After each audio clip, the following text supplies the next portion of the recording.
Nosotros sabemos cómo sacar a México de la decadencia. Va a depender de ti. Tenemos proyecto. 1. Rescatemos al Estado. El Estado está convertido en un comité al servicio de unos cuantos. En sentido estricto, hablando con la verdad, en México no hay democracia, porque la democracia es el gobierno del pueblo y para el pueblo. Lo que hay es una oligarquía, que significa el gobierno al servicio de unos pocos. Si hacemos valer la Constitución, sobre todo el artículo 27, vamos a poder rescatar bienes de la nación y del pueblo que se han entregado de manera ilegal a particulares, a nacionales y a extranjeros. De Salinas a Fox entregaron 25 millones de hectáreas del territorio nacional a empresas mineras, sobre todo extranjeras, para la explotación del oro, de la plata, del cobre. Es decir, entregaron el 12% del territorio nacional.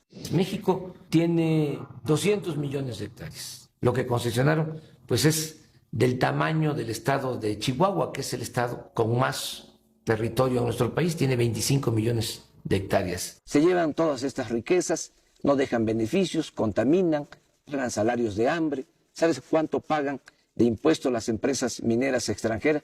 5 pesos por hectárea al año. Por eso necesitamos rescatar los bienes de la nación, los bienes que son del pueblo, que esas riquezas se distribuyan con justicia, que no se queden, como ha venido sucediendo, en unas cuantas manos. 2. Democratizar los medios de comunicación. El 75% de los mexicanos se va formando una opinión sobre la realidad nacional a través de lo que se les dice en la televisión. Y resulta que la televisión está concentrada en unas cuantas manos, en unas cuantas personas. Televisa está en manos de Roberto Hernández, de Balleres, Claudio X González, del Consejo Coordinador Empresarial, el que participó en la guerra sucia en contra de nosotros en el 2006.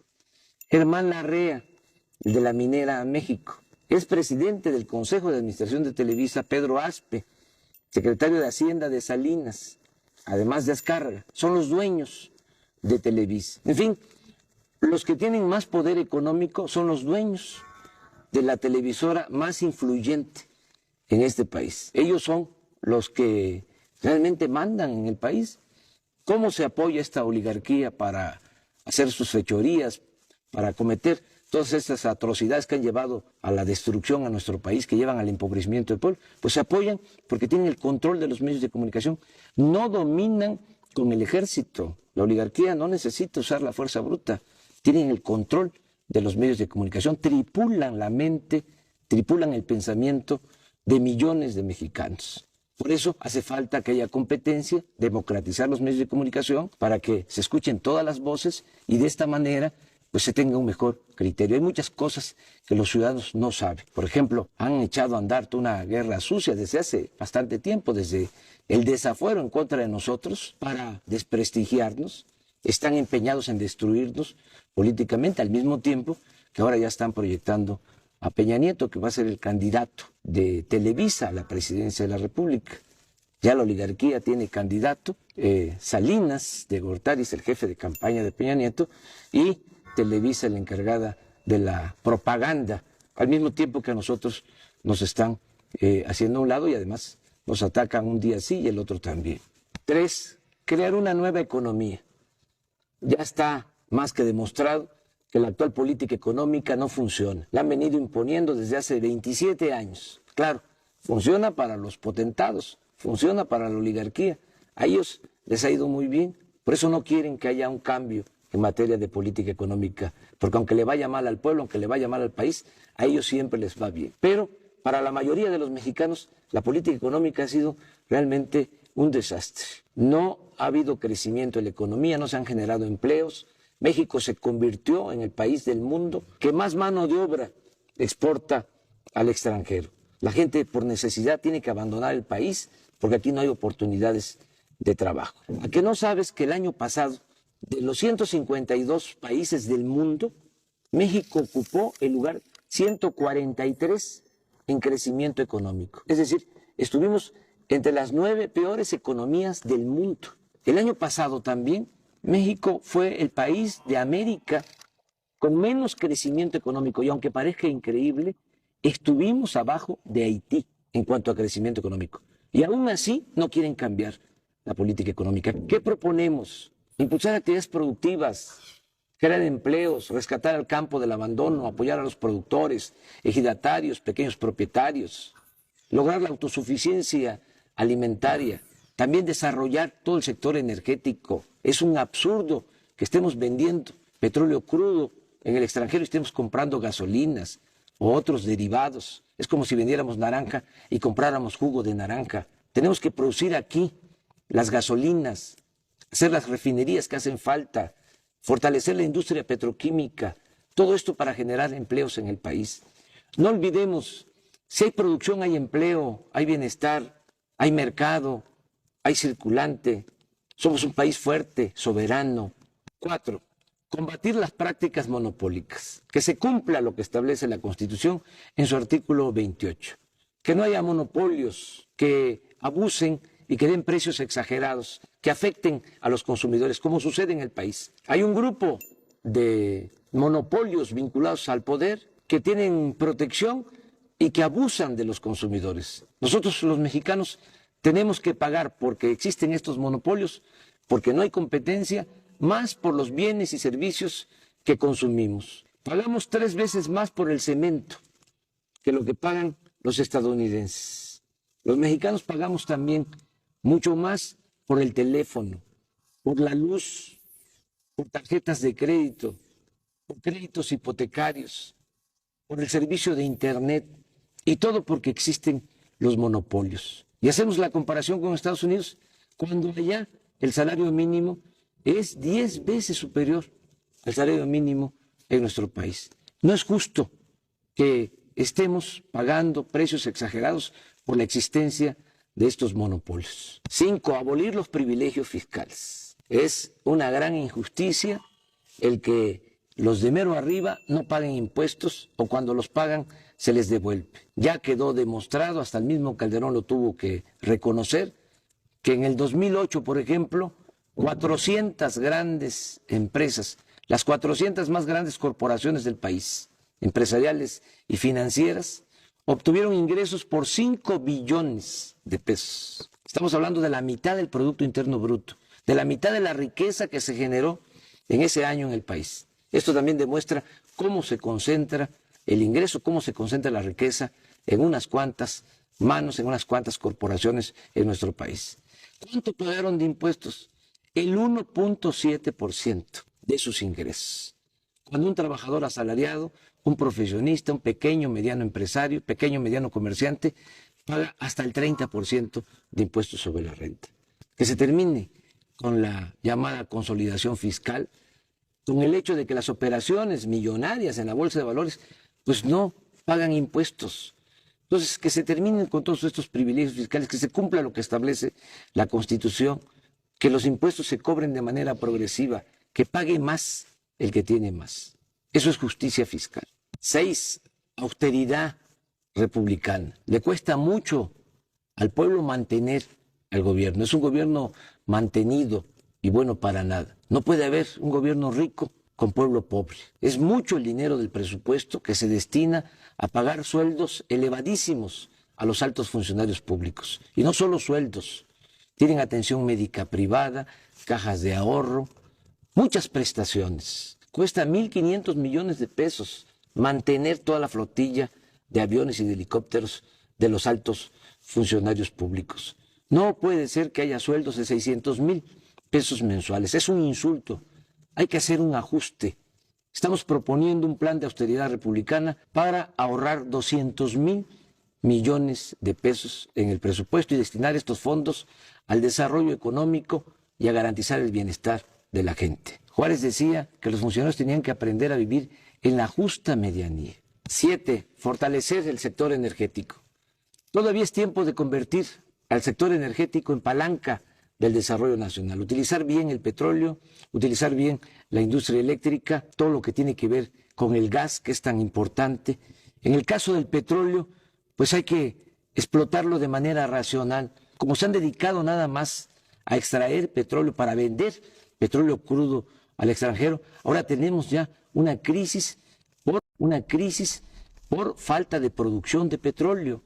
En el 2004, durante el gobierno de Fox, se alcanzó una producción petrolera de 3.400.000 barriles diarios. El año pasado ya la producción fue de 2.600.000 barriles. Es decir, en muy poco tiempo, estamos hablando de 4 o 5 años, se cayó la producción en 800.000 barriles diarios. Si sigue esta tendencia, en 3 o 4 años más vamos a estar produciendo 2 millones de barriles diarios. Y esto es muy grave porque entonces ya no vamos a tener excedentes. Eso es lo que necesitamos para nuestro consumo interno. Pero por si fuese poco, vamos a tener que seguir vendiendo petróleo crudo porque no tenemos refinerías en el país. Vamos a tener que seguir comprando la gasolina en el extranjero. Por eso es urgente destinar recursos a la exploración. Y no hace falta ir a las aguas profundas. En aguas someras, en los litorales de Veracruz, de Tabasco, de Campeche, hay petróleo suficiente, pero hay que invertir en exploración. Hace falta también ya decidirse a construir en serio las 3, 4 refinerías que hacen falta para dejar de comprar la gasolina en el extranjero. Por nuestro movimiento se vio obligado el gobierno usurpador a decir que iban a construir una refinería. Ojalá y me equivoque, pero va a terminar el sexenio y no van a pegar un ladrillo. Son muy ineficientes, además no les importa el desarrollo de nuestro país. A ellos lo que les interesa son los negocios. En Pemex hay una gran corrupción y todo eso se tiene que terminar. Lo mismo en el caso de la industria eléctrica. Hay que revisar todos esos contratos que han entregado a empresas extranjeras para instalar plantas de generación de energía eléctrica en nuestro país. Estamos pagando la luz a precios muy elevados porque la Comisión Federal de Electricidad está comprando toda la energía eléctrica a empresas extranjeras. El 40% de la luz que consumimos ya se está comprando a empresas extranjeras. 8. Alcanzar la soberanía alimentaria. Tenemos que producir los alimentos que consumimos, dejar de comprar maíz, frijol, arroz, leche, carne de cerdo, carne de res, desechos de pollo en el extranjero. Es un absurdo que se haya abandonado el campo y que no estemos produciendo lo que consumimos. El año pasado, a pesar de la recesión económica, se tuvieron que destinar 16,000 millones de dólares para comprar alimentos en el extranjero, cuando podríamos estarlos produciendo en nuestro país, además generando empleos, evitando de que la gente tenga que irse a buscar trabajo a Estados Unidos. Se está despoblando el campo. También tenemos que apoyar la producción de autoconsumo. Millones de campesinos pobres, indígenas, viven de lo que producen, de la economía de autoconsumo. Hay que apoyarlos, ayudarlos a que sigan produciendo maíz, sobre todo, que es la base de la alimentación, y no al maíz transgénico. 9. Establecer el estado de bienestar. Que se garantice la seguridad, el bienestar del mexicano, desde que nace hasta que muere, desde la cuna hasta la tumba. Ese es un ideal, se puede lograr. Hay que empezar por garantizar el derecho de los adultos mayores a una pensión justa. El estado de bienestar en Europa, por ejemplo, significa que a partir de los 65 años ya reciben en algunos países hasta 30,000 pesos mensuales de pensión. Eso es estado de bienestar. Nosotros tenemos que garantizar eso. Tiene que haber pensión universal para todos los adultos mayores. Tiene que haber becas de apoyo a todas las personas con discapacidad. Tiene que garantizarse la atención médica y los medicamentos gratuitos. Hacer valer lo que establece la Constitución. El derecho del pueblo a la salud. Y desde luego tiene que garantizarse el derecho a la educación.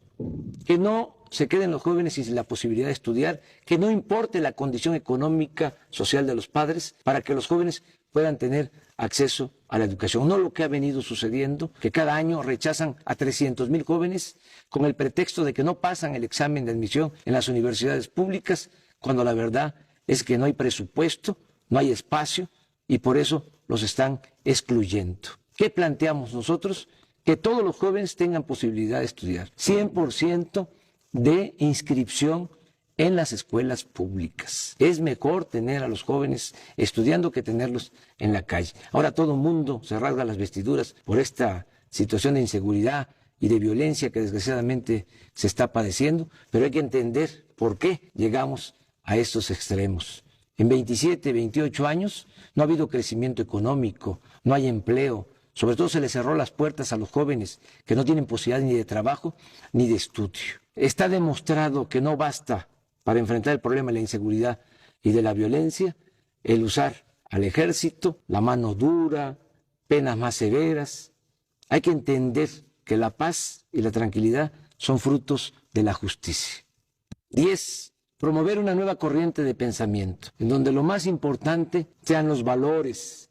Esta crisis que estamos padeciendo, esta decadencia, no es nada más económica, política, social, es también de pérdida de valores. Por eso hay que impulsar un nuevo estilo de vida, en donde la mujer, el hombre, valgan por su trabajo, por su generosidad, valgan por sus acciones solidarias, fraternas, no como lo que sucede actualmente, que solo vale el que tiene y el dinero siempre se impone, siempre aplasta, siempre domina a la dignidad, a los principios. Afortunadamente, en el México profundo, en nuestro pueblo, hay muchos valores que hay que exaltar, hay que recoger todos esos valores, toda esa reserva de valores que hay en nuestro pueblo para regenerar la vida pública en nuestro país.